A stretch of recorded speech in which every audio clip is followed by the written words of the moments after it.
Sounds good. Good afternoon, everybody. Welcome to today's webinar hosted by the National Czech and Slovak Museum and Library. My name is Madison. I will be the facilitator for today, so if you have any questions, I will be the one communicating them throughout our time today. As we gather virtually, I look forward to engaging in a meaningful discussion about timely and relevant topics at hand. Before we dive into today's presentation, it is my pleasure to introduce Dr. Cecilia Rokusek. She is our CEO and president of the museum here in Cedar Rapids, Iowa. Cecilia is a dedicated advocate for Czech and Slovak culture, history, and heritage. She has worked tirelessly to bridge communities and foster understanding. Her leadership is truly inspiring. Thank you all for being here, and we look forward to a dynamic, insightful session. Now I'll turn it over to Dr. Rokusek to introduce our esteemed speakers and kick off today's discussion. Thank you so much, Madison. We at the National Czech and Slovak Museum and Library are absolutely thrilled to start our new webinar series entitled Voices from Our Homelands. Now more than ever, it is so critically important that we stay connected to our homelands as we collectively work together to promote peace and democracy. For our first webinar, we have invited two of the most outstanding and prominent leaders in the Czech and Slovak republics. Michal Žantovský is a Czech diplomat, a politician, and author who leverages the power of words to advance international understanding. Žantovský served as the ambassador to the United States, to Israel, and to Great Britain.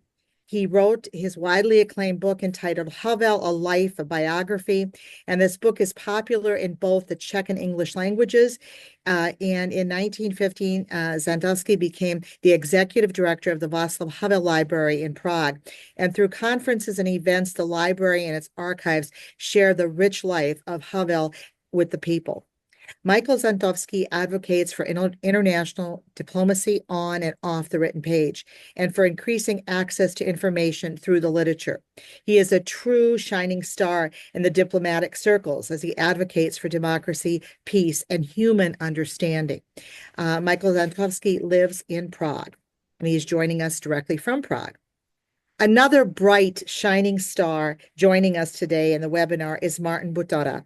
I know Martin very well. He is a Slovak sociologist, writer, university professor, and diplomat. In 1989, he was the founding member of the political movement, the Public Against Violence, the leading movement of the Democratic Revolution in Slovakia.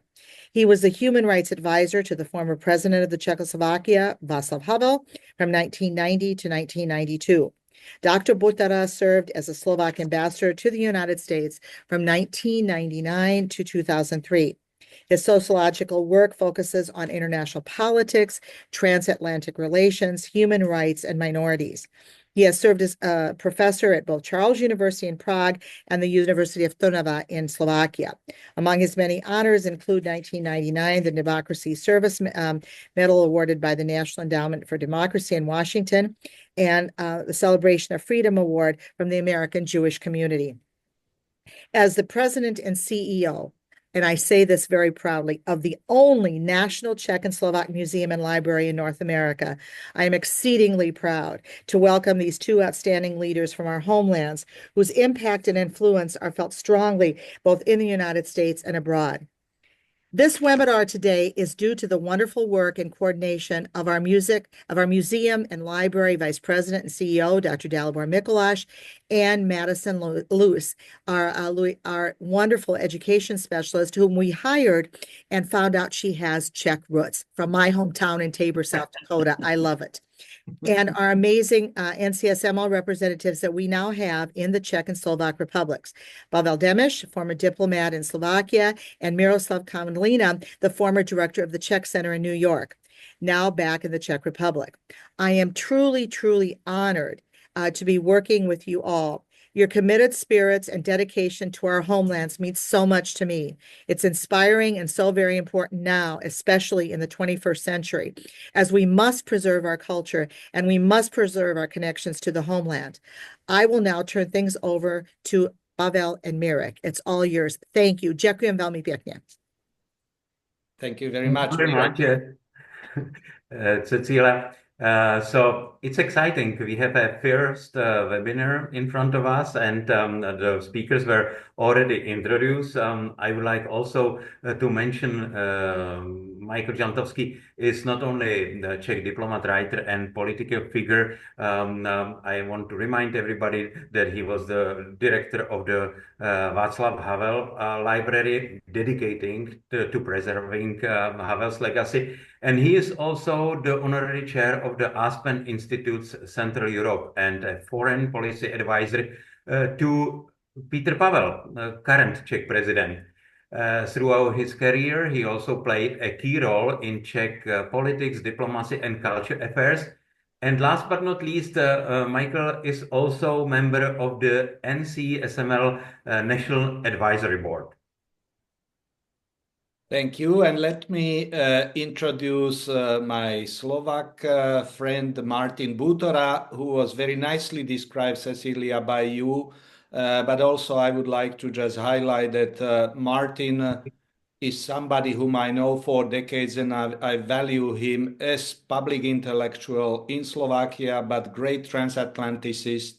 Martin served together with his wife Zora in very critical times for Slovakia after end of Mečiar since 2003, and helped during Dzurinda's government tremendously in catch-up period for Slovakia, for what he is very valued here. But Martin is also was advising to both President Kiska and Zuzana Čaputová, and until today, he is one of the most demanding. He's in demand to comment on domestic and foreign policy in media. If I may to ask first question, Martin, which connects you and Michael, whom also I know for decades and like him very much. Somebody who connects two of you, not only professionally, but also through values, it's Václav Havel. Martin, would you please tell us briefly about how, what you remember about him, his legacy, and how it may correspond with today's turbulent times when we are in search, both in the United States, in Europe, for what we call values, which are at test now. What Václav Havel and his legacy is telling us, and also if you could just touch upon briefly in your introductory remarks your views about National Czech and Slovak Library and Museum. Martin, please, floor is yours. Thank you, Cecilia. Thank you, Pavel. Thank you, all participants. It's really a privilege to be here and to talk about the questions which were presented. Let me mention three memories of Václav Havel. We all remember him as a man who could sow hope. Hope, he wrote, is a state of mind, not a state of the word. It is a dimension of the soul. Hope is not prognostication, he emphasized. It is an orientation of the heart. It is not the conviction that something will turn out well, but the certainty that something makes sense regardless of the outcome. I experienced him as a man who could spread hope in other ways as well. It was in the fall of 1983. Slovak dissidents Miro Kusy, Milan Šimečka took me to a meeting of Czech and Slovak writers somewhere in a cottage in the Carpathian Mountains. Ludvík Vasulík, Eda Kryserová, Ivan Klíma, Karel Peska, and others were there discussing culture and literature. But when it came to politics, the mood was very gloomy. The Russians were in Afghanistan, no perestroika on the horizon. The government announced that Soviet missiles would be placed in Czechoslovakia. And Václav Havel, who had only recently returned from 4 years in the prison, sat with us and listened. And after a while, he spoke up. I met countless human destinies in prison. The suffering of others are no less than ours. Now, he said, I'm just amazed at how things have moved on in the time I have been away. It's amazing. I can't stop reading. So much new stuff has been written. there are new people, new initiatives, new attempts simply to express freely. And everything that the recently released prisoner said, it stayed with him, the ability to remember those others who are worse off, not to lose hope. So it was not only his intellectual contribution, but it was also a practice in his life. Well, I will mention very briefly the second memory. It is memory from the international conference in Bratislava in 2001, when the leaders of all candidates for NATO for the second wave were present, and and there Havel said a couple of words about Russian identity and about the question, where are Russian borders? Quote, "It is as if Russia is still struggling with the problem that it has been struggling with more or less throughout its history, namely with the question of where it actually begins and where it ends, what still belongs to it and what no longer belongs to it, where it still has to exercise its decisive influence and where it can no longer experience it. The Baltic states made it clear that they feel that they are not only geographically, but above all historically and culturally part of the West, and that they therefore also have an eminent interest in NATO membership. Retreating from some geopolitical or geostrategic interests of Russia would be, in this case, it would return to a Molotov-Ribbentrop Pact recognition of the old principle of dividing the world and peoples regardless of their will.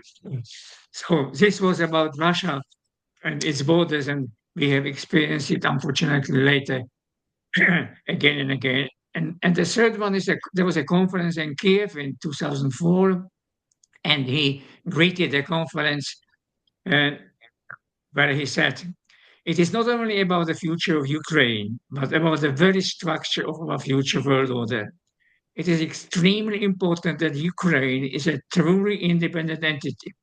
It is a country with rich history, culture, tradition, a great country, a country with great future. And it is extremely important that this country is able to make its own free and independent decisions. And if it decides to apply for membership in NATO and the European Union, then all doors must be absolutely open in this direction, and Europe should provide it with maximum assistance. I think that only it can decide on this, and it must decide on this freely."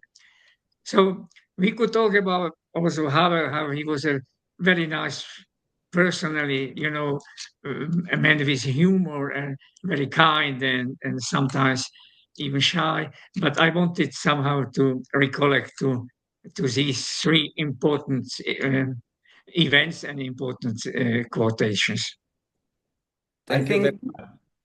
I think it's very natural that we start to speak about the US and new Czech and Slovak American relations which developed in the 1990s.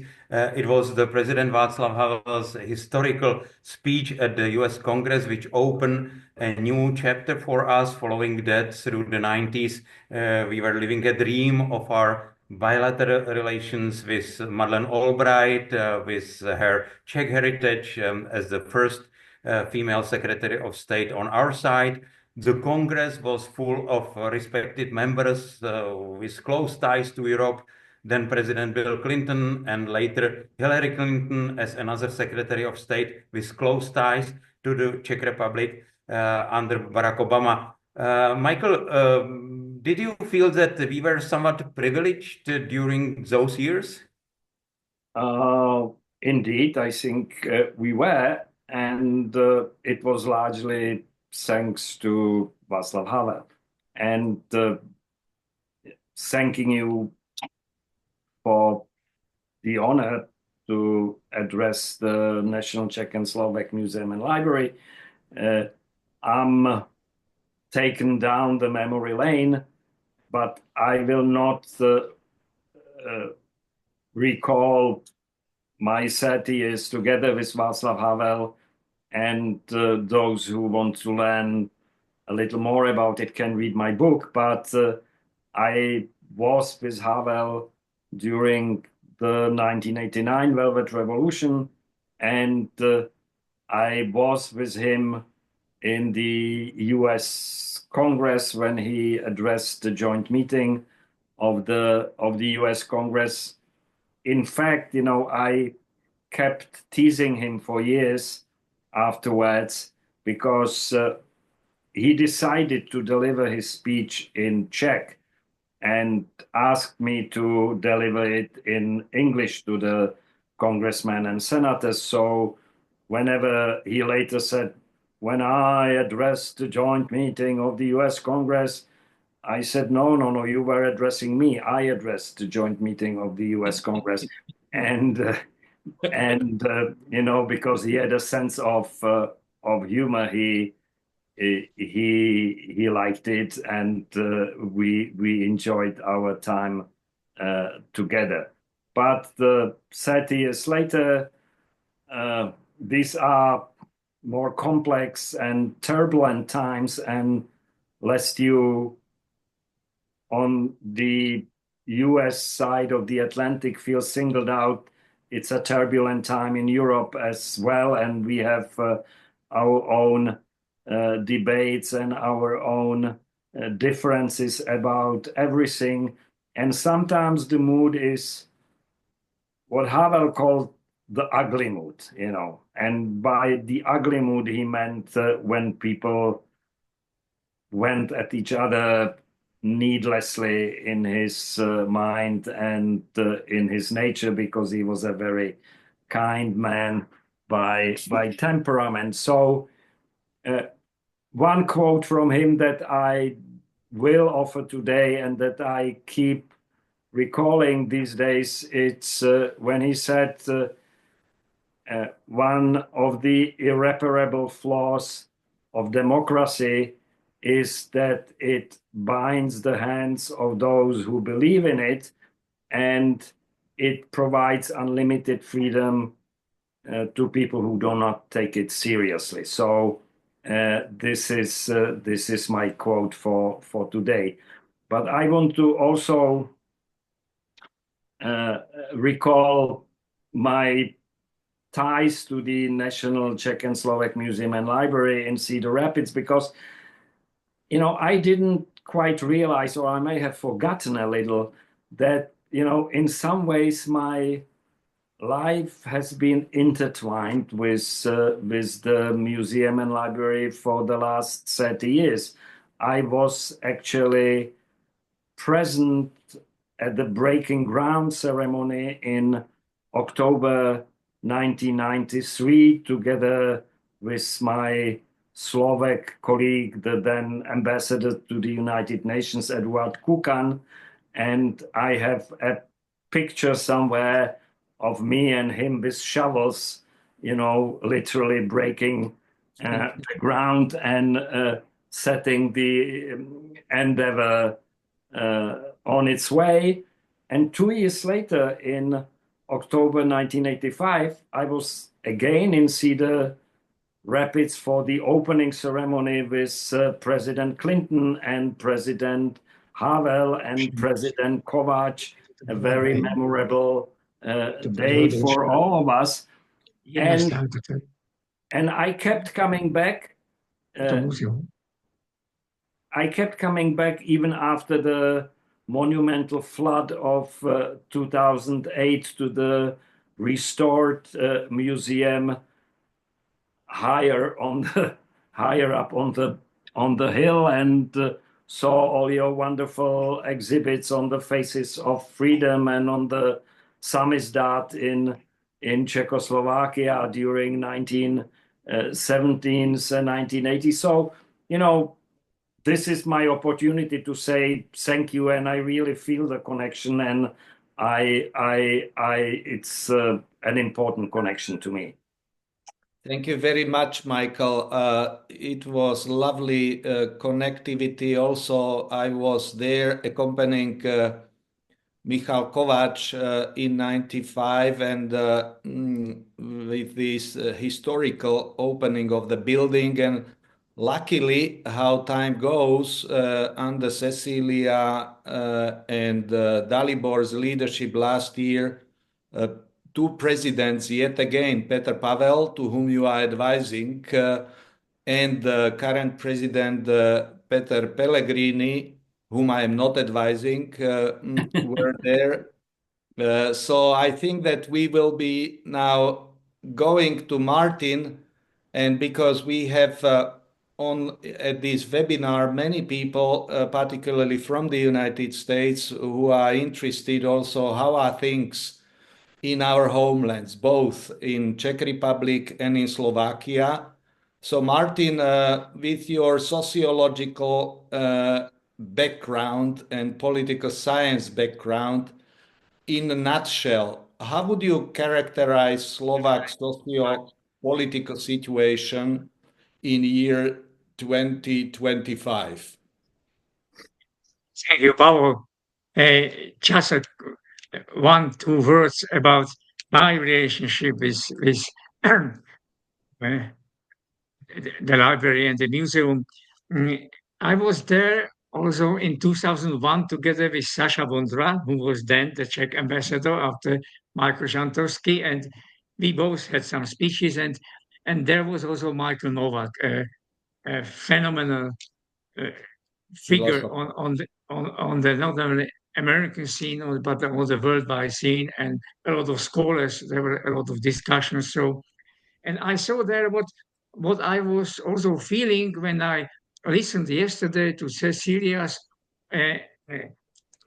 somehow thinking about the year of last year, what has been achieved in the museum. Yes, it means to preserve the past and to somehow not forget the present and create the future. And it was there also that very dedicated staff very clearly somehow presented the mission of it, and simply being quite a unique institution in the whole United States. But let's return now to the situation at home. Well, the most recent news is that the government has declared a state of emergency in connection with the spread foot and mouth disease. It is a highly contagious viral disease that many affect cattle, pigs, sheep, and goats. However, I'm afraid that Slovakia has been exposed to several pandemics for a longer period of time. Polarization, fragmentation, the weakened ability to govern the state and ensure the country's competitiveness. Well, after a period of successes, it means defeat of authoritarian Prime Minister Mečiar, entry to EU, NATO, the OECD, Schengen, and Eurozone, came a period of several crises. After the brutal murder of investigative journalist Jan Kuciak and his fiancée Martina Kušnirova, the youngest generation founded an initiative for decent Slovakia. The square of Bratislava and other cities were filled with tens of thousands of protesters, and this led to a change of the government after 2020 elections. The new cabinet was very friendly towards Ukraine and deserves recognition for it. But at the same time, government politicians have made serious mistakes in managing the state in several areas. In general, one can say that offering a meaningful, appealing vision in the space between the two pitfalls, state capture and state failure, has proven to be extraordinarily challenging.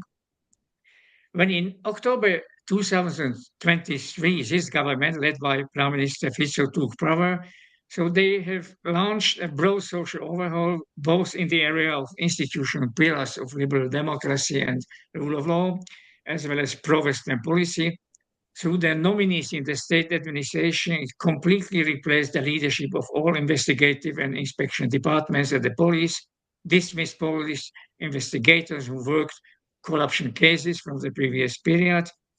The government also changed the ideologically neutral state policy in the field of culture to a policy based on the ideological ideas marked by nationalism, xenophobia, homophobia, and it is constantly attacking non-governmental organizations, limiting or canceling grant support programs.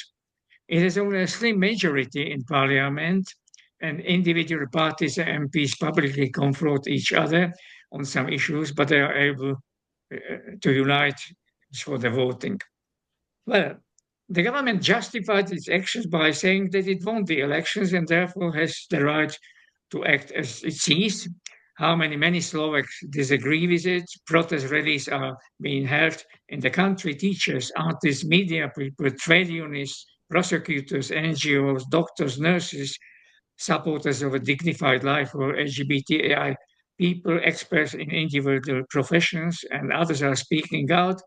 Protests are organized by the Peace for Ukraine initiative and local activists in cities and towns outside Bratislava. What is interesting and important is the future leaders and cadres are being formed in the opposition, as well as through dozens of small organizations and initiatives which could be able to contribute to a change in 2027 elections. And they are actually applying a simple mantra once proclaimed by President Theodore Roosevelt: do what you can with what you have where you are. Of course, they will face a huge set of problems: brain drain, aging populations, improving healthcare, and the need to increase the our country's competitiveness. And I'm not talking about the very problematic turn in the field of foreign policy, because I think we will touch it later. So this is the situation in Slovakia. I tried somehow to present how governments act, but also how people are responding to it. Thank you. Mirek. I am just sitting on Malostranské náměstí next to the Chamber of Deputies, and 2025 we are just expecting from the President Petr Pavel to announce a date for parliamentary elections. And just today, you know, if you see the parliament, there is very heated atmosphere, almost boiling, and some members of the parliament told me that it's very difficult already now to achieve something. So, Michael, what is your take on this? Well, I think we've been rather lucky so far, but there's never a guarantee that your luck will last. We enjoyed a strong sense of continuity in our domestic policies and in our foreign policy for quite some time. And sometimes it's mind-boggling, even to me, that in spite of all the changes of the government from left and right and back, etc., our foreign policy in particular has stayed consistent through the years, Western-oriented, democracy-oriented, human rights-oriented, freedom-oriented, strong on defense and other aspects of our foreign policy. But we are not an island in Europe. We are surrounded by other countries, and we follow the debates and the discussions there, and we also follow the changes that have been occurring, and we have people in our own parliament, in our own political spectrum who advocate some of the same changes and who may be successful in the elections coming in the fall. And of course, we follow with particular interest and occasionally concern what happens in our closest neighboring country in Slovakia, because we share so many things with Slovakia. We share a large portion of our history, of our culture, of our tradition, of our religion with Slovakia. Some of us, like myself, share half of my family with Slovakia because my wife is from Nitra, etc. So we share and hope to continue to share most things perhaps with the exception of the foot and mouth disease, and we already taken precautions to prevent that, but you never know. So it's not something we follow with disinterest when Slovakia, especially in its foreign policy, is taking different positions, different stands on things that are important for us, such as European defense, the conflict in Ukraine, the potential implementation of a ceasefire in Ukraine with the participation of European troops. And this also concerns the United States. I mean, we have been encouraged by the Trump government to take more responsibility for European security and defense, and more responsibility for the potential ceasefire in Ukraine. And we are prepared, ready to do that. We are a part of the coalition of the willing that would make the core of the peacekeeping force, if it comes to that, in Ukraine. And we think of it as a joint responsibility for us Europeans, but also for the United States to see to it that we can preserve peace in our generation, and hopefully also for the next generation. So we count our blessings, but with no certainty that the blessings are going to last. And we believe that for them to last, we should be aware as much as possible of the things that tie us together, of the bonds that keep us together, whether they are bonds between the Czechs and Slovaks, or whether there are bonds between the Europeans and Americans.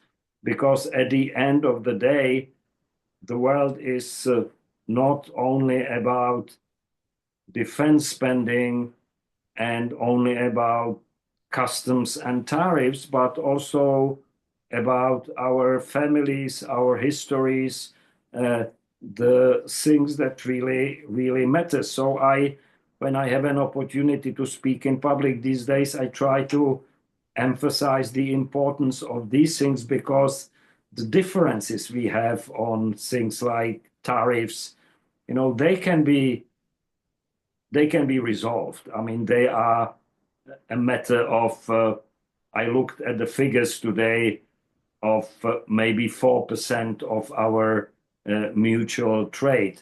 The defense spending, again, this can be addressed and resolved, and our government has already resolved to increase the defense spending to 3% of the GDP by the end of the decade. So we are on our way, but we cannot afford to lose what is most precious to us, and that's things that bind us together. Thank you very much, Michael. Martin, if you would kindly continue and try to address key issues which Slovakia is confronted with in foreign policy arena, because since we are making these comparisons with the past when we were still Czechoslovakia, then after peaceful split in January 93, both countries made joint effort to join EU and NATO, and Czech Republic together with Poland and Hungary did in 99. We were postponed a bit, but in 2004, both Czech Republic and Slovakia, we joined the European Union. And we thought that since that big bang year when we joined both NATO and EU, that political consensus on key foreign policy issue will be as a guiding principle to any government, but nowadays we see rather different picture than what we expected. So your position or brief description for our colleagues and friends, how would you characterize Slovak foreign policy? And probably you can make few references to what Michael was speaking also about some differences between Czech Republic and Slovakia when it comes to international relations. Yes, I can only congratulate to Michael and to Czech Republic that they are really in a lucky position. And in fact, there has been a consistency in the foreign policy orientation of Slovakia, not only between 2004 and 2000 and next 20 years, but even it started with the defeat of Mecha in 1998. This has been seriously attacked with the new government of Robert Fico, and there are several interesting and problematic items here. So Prime Minister Fico and his government, they came with a so-called sovereign foreign policy on the four sides of the world. And I think we do not have to cancel visits to Brazil or Vietnam, where Prime Minister Fico traveled, but the European security architecture will not be changed there. That will be decided in Paris, Berlin, London, Warsaw, Helsinki, and so on. And that is why the problem is that we do not go or are not invited to the summits which Michael mentioned that are taking place in Paris and London these days, because that is where the future of Europe is being created.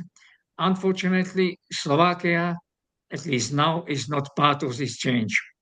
Government politicians travel to Moscow, criticize Ukraine, and Prime Minister Fico described the meeting of selected European leaders of those coalition of willing as combat meeting of war-loving countries. It's horrible. His fellow party members from Smer say that they do not consider Russia as a threat, that it would be pointless to defend against it, and even that, I'm quoting, the Russians would be a more reliable neighbor than Ukraine. So it's not surprised that the allies are starting to look at us as if we have betrayed them because we are betraying Ukraine. And all this has caused the exclusion of Slovak Republic from those common practices of Western countries, the deterioration of relations with our closest allies, and also the decline of credibility of Slovak Republic as a previously active state here. And what are we risking is the level of our influence, because today we are in the neighborhood of Ukraine, but for investors, there is still a very thick red line, the borders of the EU and NATO. Within the EU, we are geographically on the periphery, but there is a line that separates us from the east.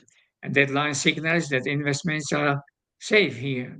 If it weren't for NATO, if it weren't for the European Union, the whole thing would fall apart. What is regrettable is that at the same time, Slovakia has two generations of experts, diplomats, professionals, civil servants, people who build the foreign service and all other institutions of the states. And these institutions are now being dismantled. At the same time, there are still some very qualified experts working at the Ministry of Foreign Affairs, but experienced people are at the same time somehow excluded, and they have to leave their office. And moreover, even the best ambassador has no chance of convincing partners that Slovak foreign policy hasn't changed at all. After all, they have their embassies here, their diplomats, and they know what is happening. And finally, the fundamental problem of this is that the state leadership, the government as a whole, doesn't have a clear vision for Slovakia, neither political nor civilization. it is important what the opposition will do with it. And if it gets the opportunity to take power after the elections, how it will approach it and how it will be able to fix it. And too many things happen that will make it very complicated. But the history of Slovakia in the previous decades is a sort of cyclic history with successes and failures. So I am still not losing the hope that we will return to that world, which is in the best sense of the word, the West, even if we will have very seriously work on the damages which has been already simply created on our road. I think that in the Czech Republic, foreign policy task and priorities are still the same. Foreign policy concept is peaceful, unified, stable, safe, and prosperous Europe. And Czech Republic, is in favor of European integration process and the firm Euro-Atlantic alliance. Michael, what are the challenges of the Czech foreign policy? Well, there are quite a few, as you rightly said, Mirek. The strategic consistency is there, but there are differences of opinion when it comes to decisions that we are confronted with in the international field. And one of them, of course, is the future of the Atlantic Alliance. This is the core pillar of our security policy, has been ever since we joined in 1999, and I'm proud of the modest role I played in the enlargement as the Czech ambassador to Washington in the first half of 1990s, and I had the honor to bring to Prague President Clinton in January 1994, when he famously declared that the enlargement of NATO is no longer a matter of whether, but only when and how. And this served us in good stead ever since. And it was not just a one-sided relationship as it's sometimes portrayed. I think we have been enormously appreciative of the support and the European umbrella that the United States provided for our security. But at the same time, we were with the United States and with their troops in former Yugoslavia, where we together imposed ceasefire and peace in the conflict there. We were a part of the only occasion in the history of NATO when NATO activated its Article 5, which is the pledge of all member countries to come to the defense of a country that has been attacked. And that happened just after 9/11 in 2001, when all European NATO countries unanimously advocated coming to the defense of the United States when it was attacked by terrorists. We were with American troops in Afghanistan after the US launched the operation there, and we had our own casualties in that struggle.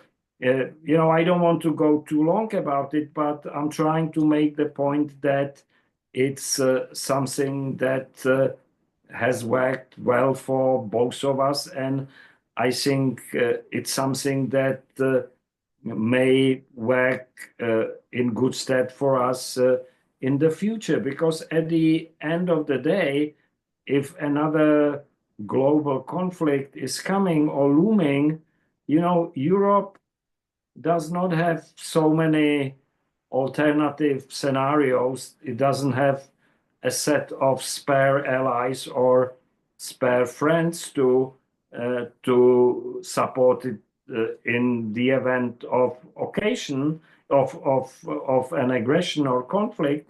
But I would dare to argue that the same holds for the United States. If it comes to a conflict with China, there will not be that many spare partners and spare allies around, but it will be the Europeans who will provide the strategic depth for American defense and who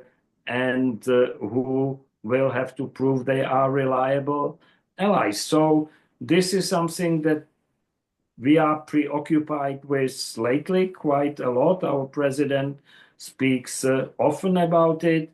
We do not advocate, as some people in Europe do, that Europe goes a separate way with its own defense organizations, with its own army. We still see our future in the context of NATO as a joint Western security alliance, and we also count on that pillar in the effort to see a just and fair solution to the conflict between Russia and Ukraine, which involves us very directly because it's a few hundred miles to our east. So again, we are trying to discuss with our European partners and with our American partners how best to go about it as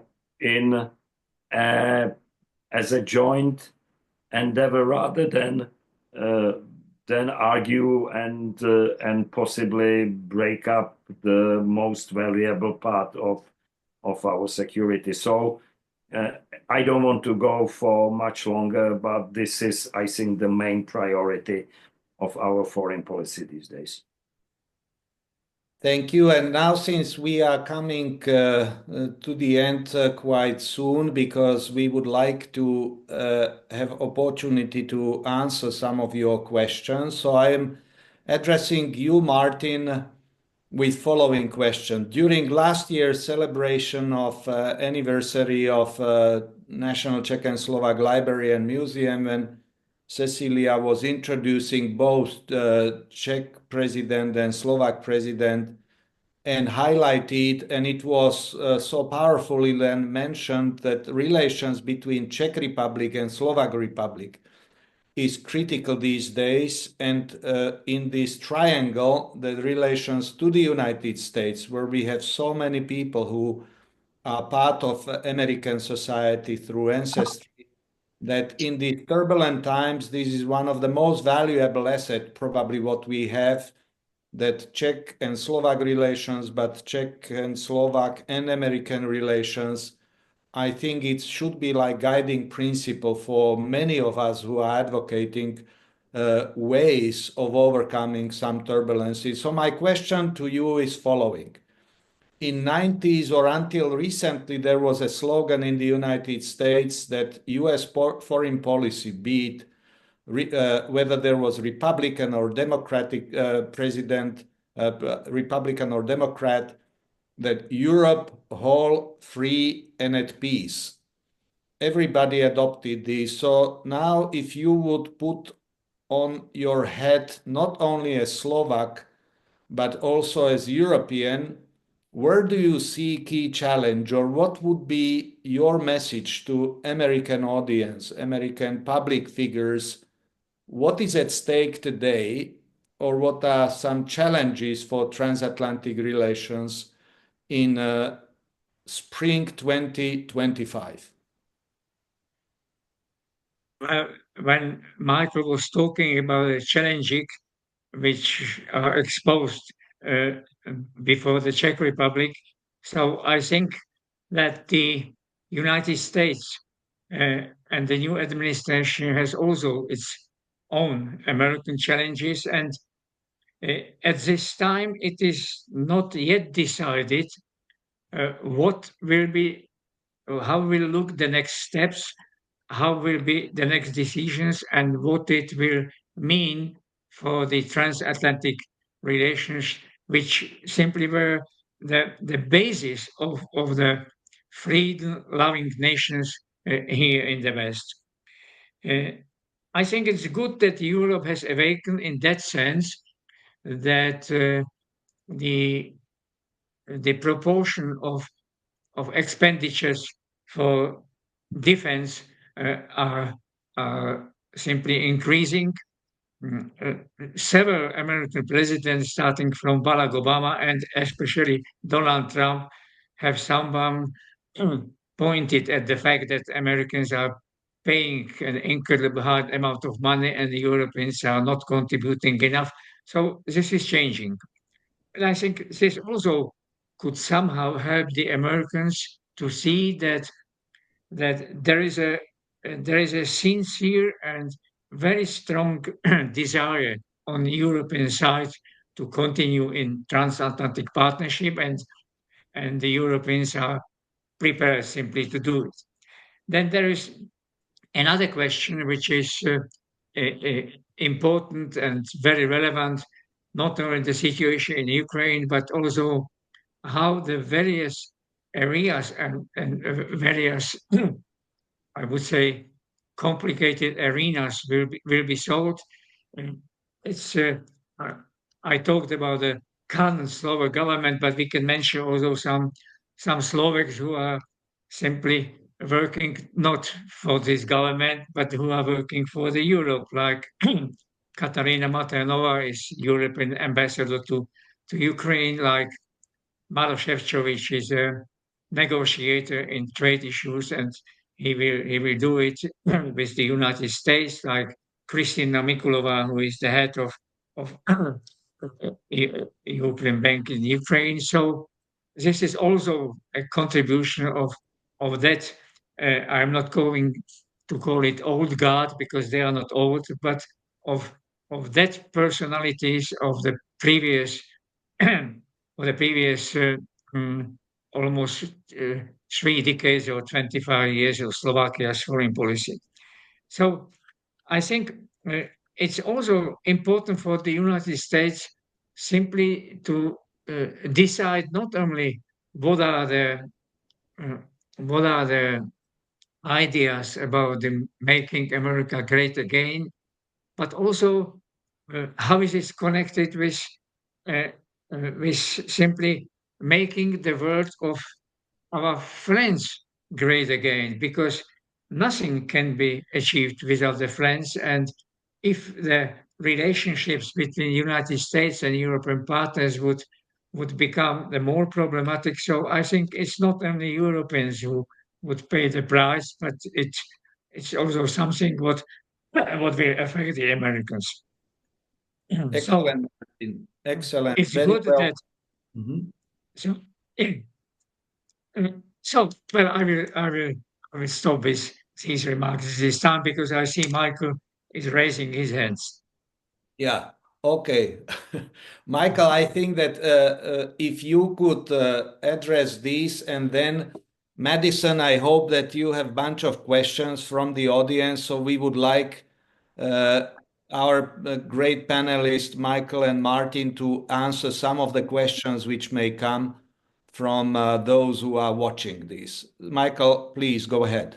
Yeah, thank you. Well, I have nothing extensive to say. I think Martin has, as I knew he would, describe some of the regional and European problems very well, and I tried to shed light on our perspectives. But these days I'm often reminded of a sentence, and it's not my sentence. I borrowed it. It's an American sentence, and it comes from an American revolutionary, Benjamin Franklin, who during the American Revolution told his fellow revolutionaries, well, we will all hang together or we will hang separately. And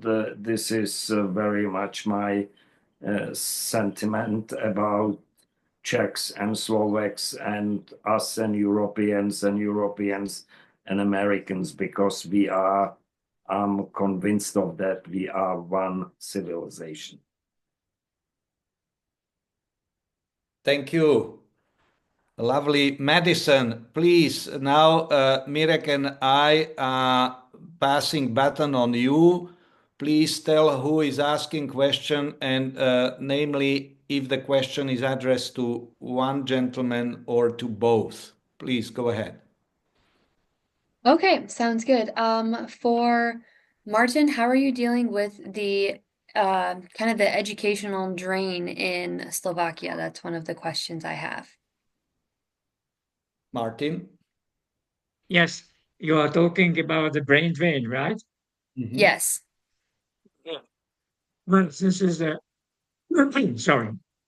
This is a problem which is lasting quite a long period of time, and it's evident that those young people and those students, but not only them, also some other people are leaving the country because they are simply not satisfied with that what is taking place in Slovakia, and that they do not see perspective, that they do not see a good place to live, and are trying to find another way of their lives abroad.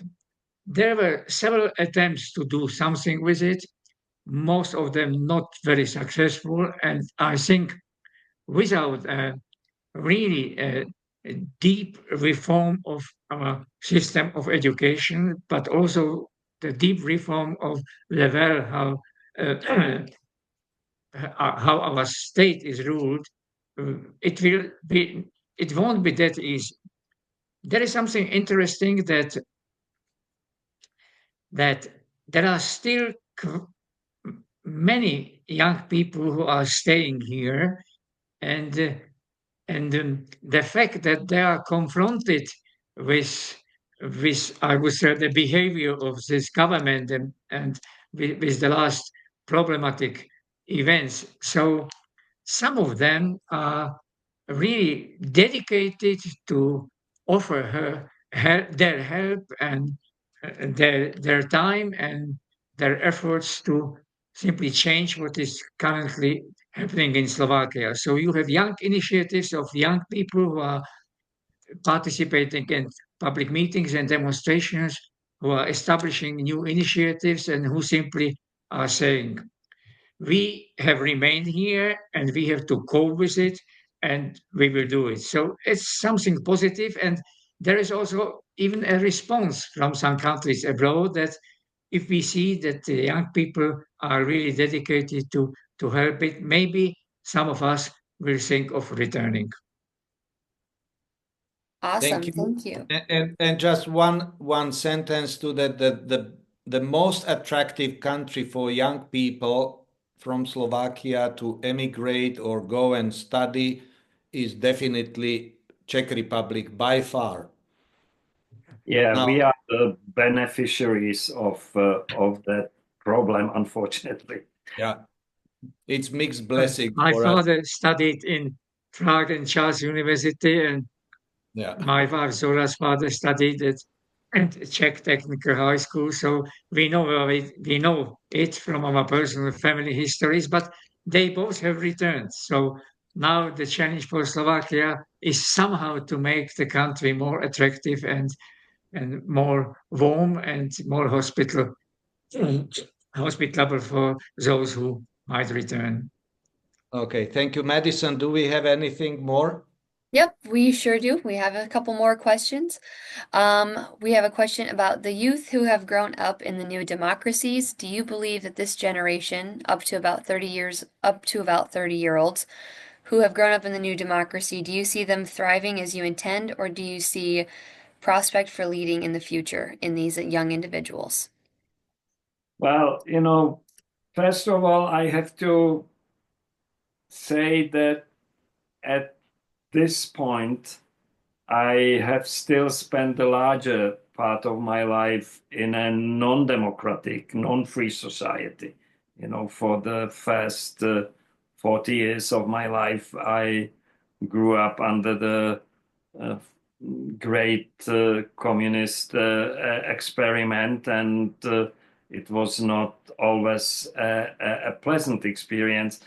What I see in the generation of my children and now even grandchildren is something that is very encouraging and at the same time slightly disturbing. And it's that how much they take the kind of society, the kind of life they have for granted, how little they are concerned or focused on some of the problems of freedom and democracy that are currently being fought for and discussed and struggled for in many parts of the world. And I am of a biblical persuasion here. I claim that every generation has to find the freedom for itself anew again, that it's not something that can be passed on from a generation to generation, but people should go through the experience of discovering what freedom is all about and how important it is. Awesome, thank you. I have two more questions. The next one is for Michael. Do you have a prediction on the upcoming elections? We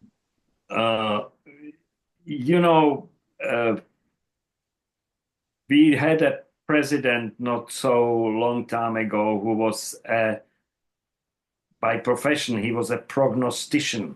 I mean, it was a profession. And I think that the people who prophesize about the future are mostly wrong, and if they are not wrong, they are at least misleading. So I think it will be a struggle in the election in the fall. The opinion polls, give up the current government and the current coalition. They have given them up for lost. I don't think that is quite the case, but it's an uphill struggle for the current government, and we know more at the end of September. Awesome, thank you. Final question I have is, how do you think, this is for the group as a whole, all four of you gentlemen, how do you think the historical experiences of the Czech Republic and Slovakia shape their current foreign policy and international relationships today? Martin, why don't you start? Yes, did I understand well that how I would say the past has influenced the present? Is that the question? Yeah. Yeah. Yes. Well, it's interesting that, and people who are close to National Czech and Slovak Museum and Library know it very well, because they are, some of them, of the generations, or they have their forefathers who simply are still remembering the first Czechoslovak Republic, which was really the island of democracy, not perfect one, but still a democracy at that part of the world. So this is one of our legacy, one of our heritage. By the way, it was reminded also in the United States. Michael and myself remember that the statue of Tomáš Garrigue Masaryk was revealed in Washington, quite close to Gandhi statues, and both Czech President Havel and former President Kovács were there. So this is one legacy which is simply very valuable in spite of the fact that this republic was not able simply to defend itself as for the Nazi expansion. We also remember Munich. So it's not. Sorry, it's not only the I would say the nice and good and positive heritage of Czechoslovak Republic, but it is also very sad end of this republic due to certain, I would say, we still have in our memories, we call it a betrayal, but simply we remember that at that time, Czechoslovakia simply became the victim of those two, of not only Nazi expansion, but also of certain indifference on the side of the West in France and England. Well, then we have certain memories of the second half of 60s with this idea of socialism with a human face, which was not realized, which was not possible to realize only with one leading party, but still it was something what has brought a fresh life and fresh spirit of more freedom and more democracy.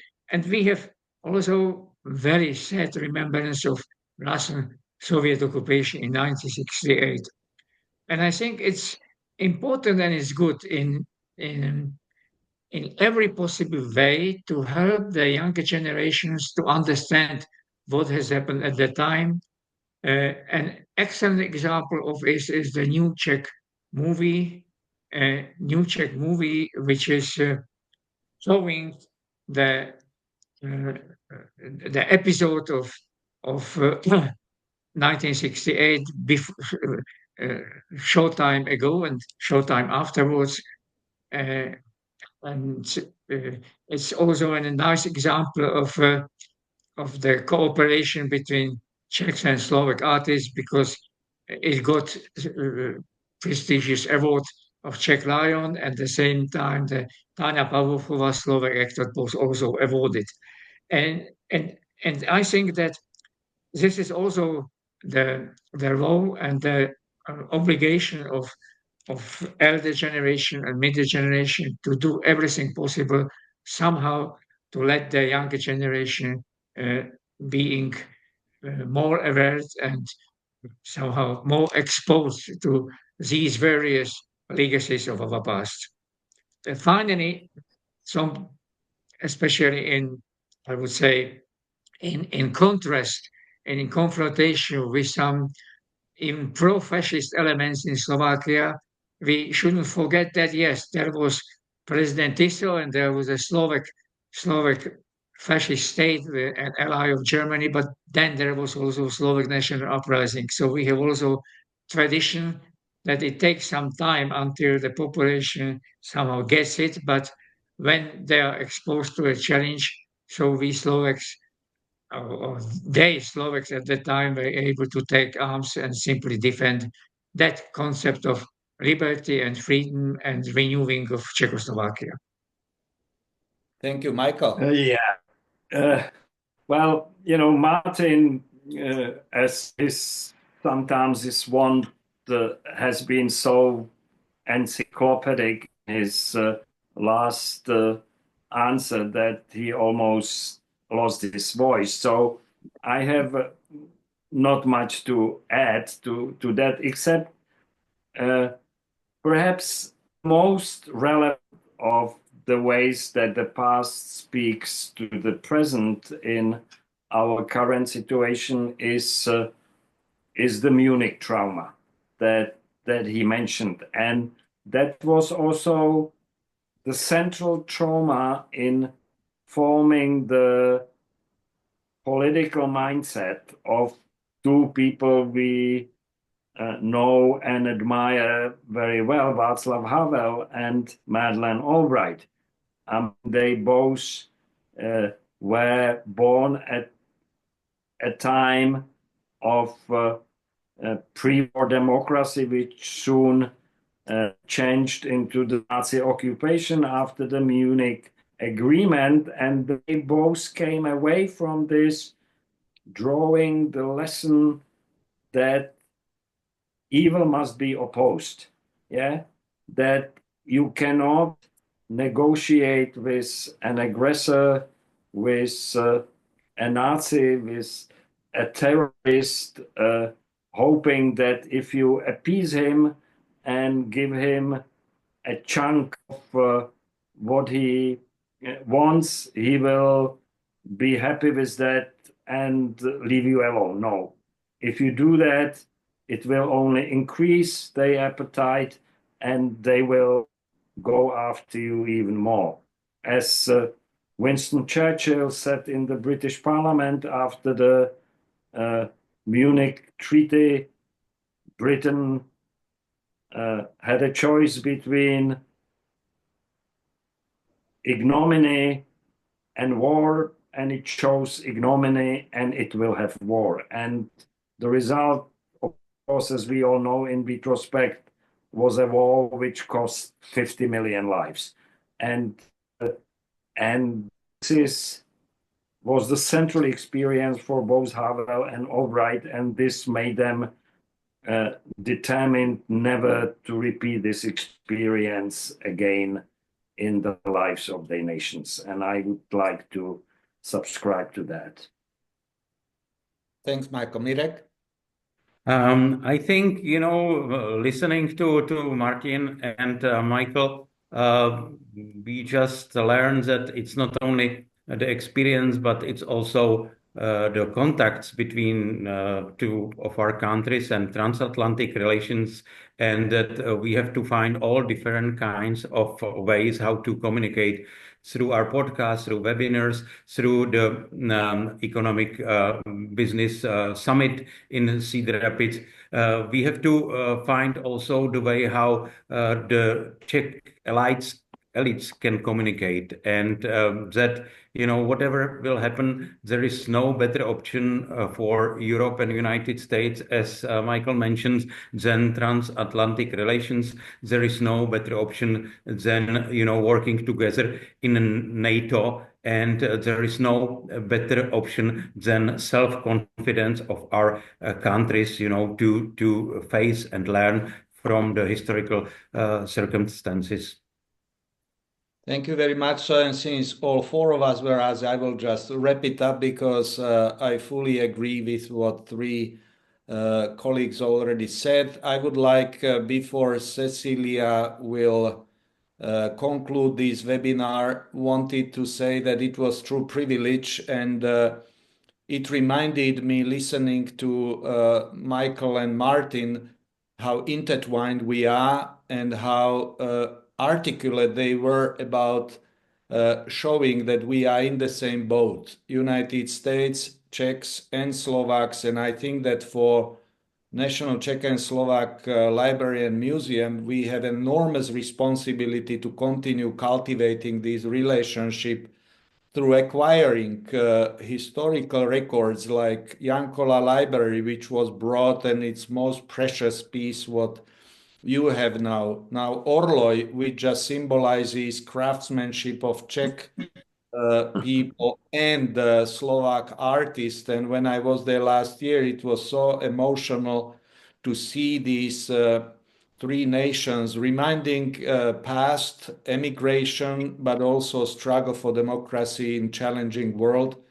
So it was, and also for Slovaks, if you ask, there was nationwide survey, who is the biggest hero throughout history, it was Milan Rastislav Štefánik, who created, who was together with Tomáš Garrigue Masaryk creating Czechoslovakia. So these bonds between Czech, Slovaks and Americans, because without US, Czechoslovakia wouldn't be created. So I think that we have unique opportunity, that we have chance working together and I wanted to thank my colleague, co-moderator, Mirek Konvalina, who is great friend and with whom we are privileged to keep Homelands connected with the United States. Thank you very much, Martin, that you, with great help of Zorka, not only throughout your career, but throughout your webinar, that she was helping us to make connections safe and running. And Michael Žantovský, also great thank for contributing today, your wisdom. And now I would like to ask Cecilia Rokusek to conclude our first webinar, Voices from the Homelands. Well, thank you so much. And I'm going to be respectful of everyone's time. And I just want to say three things. Number one, this was what we hope to be the propelling force, if we want to use that word, so that people in the United States really understand about our homelands in a current concept. We all celebrate the past, but we need to really understand it in the current concept. And that's what we're doing. And then going into for the future, because we three nations, the United States, Slovakia, and the Czech Republic are clearly real examples of freedom and democracy, and we must never forget that. Secondly, we must, for our young people, I'm concerned about the brain drain, certainly in Slovakia, but we must, for our young people, both here in the United States and abroad, they must understand our rich cultures. We have an incredibly rich culture, and we must do that.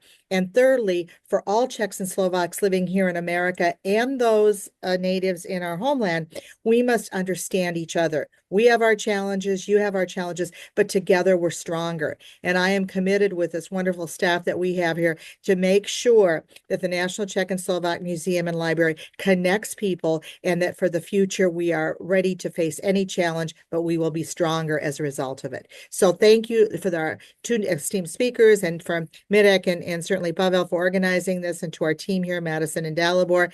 And we'll see you at the next one, okay? Okay, thank you. Ciao, bye-bye. Thank you so Dovidenia, much. nashledanou. Thank you so much, everybody, for Ahoj. attending today. Thanks.